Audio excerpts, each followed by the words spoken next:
Daily current news में इस वक्त की खबर है 8 प्रमुख उद्योगों का सूचकांक।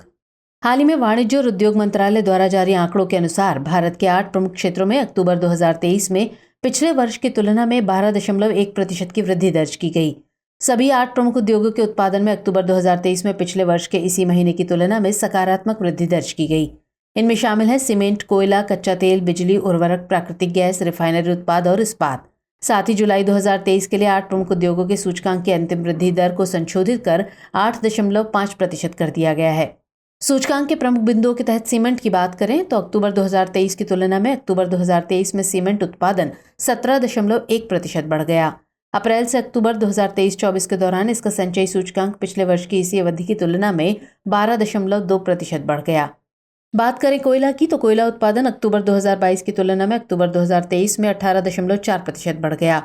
अप्रैल से अक्टूबर 2023-24 के दौरान इसका संचयी सूचकांक पिछले वर्ष की इसी अवधि की तुलना में 13.1% बढ़ गया। वहीं कच्चे तेल का उत्पादन अक्टूबर 2022 की तुलना में अक्टूबर 2023 में 1.3% बढ़ गया। अप्रैल से अक्टूबर 2023-24 के दौरान इसका संचयी सूचकांक पिछले वर्ष की इसी अवधि की तुलना में 0.1% कम हो गया।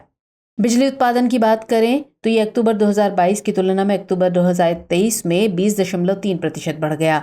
अप्रैल से अक्टूबर 2023-24 के दौरान इसका संचयी सूचकांक पिछले वर्ष की इसी अवधि की तुलना में 7.9% बढ़ गया। वहीं उर्वरक उत्पादन अक्टूबर 2023 में अक्टूबर 2022 की तुलना में 5.3% बढ़ गया।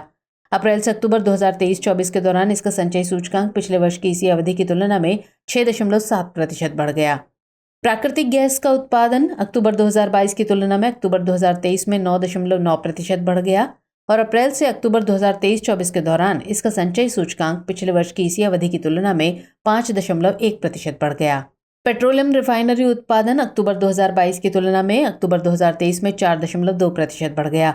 अप्रैल से अक्टूबर 2023-24 के दौरान इसका संचयी सूचकांक पिछले वर्ष की इसी अवधि की तुलना में 4.0% बढ़ गया।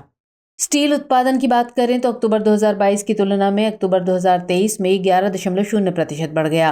अप्रैल से अक्टूबर 2023-24 के दौरान इसका संचयी सूचकांक पिछले वर्ष की इसी अवधि की तुलना में 14.5% बढ़ गया।